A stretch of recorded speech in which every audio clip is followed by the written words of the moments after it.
What is up, friends? I saw this video from Typecraft on ways that you can level up your career, and I actually noticed that half the list was left on the copier, which mistakes happen, it's fine. It's a good thing that Typecraft and I work in the same office, so I'm just going to grab the second half of this list and read it out to you and show you how to level up your career. If you haven't checked out the video, go check it out from Typecraft, and then follow up on this one here. Number 6 on the list on how to level up your career is check in with your team often.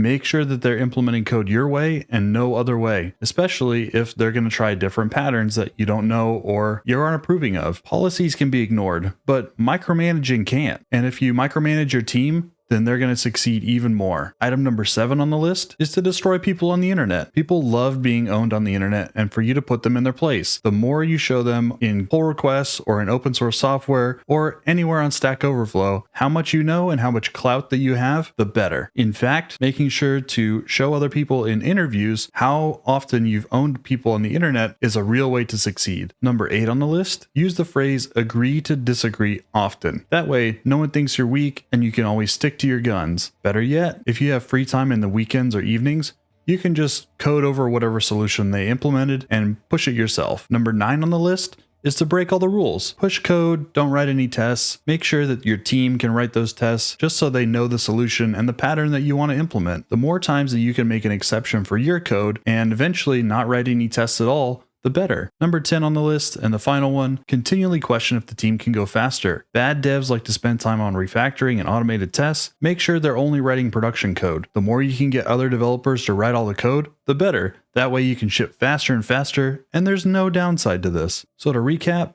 check in with your team often, basically micromanaging them. Destroy people on the internet, use the phrase agree to disagree, break all the rules, especially if you're coding on nights and weekends, and make sure that the team is going faster and faster into a death spiral of productivity. Thanks for watching, and hopefully you found that this video was not real and this is all in jest. Obviously, don't do any of these things, they will ruin your career. If you want to see more videos on NeoVim or other useful content, then like and subscribe, and I'll see you in the next one. Thanks.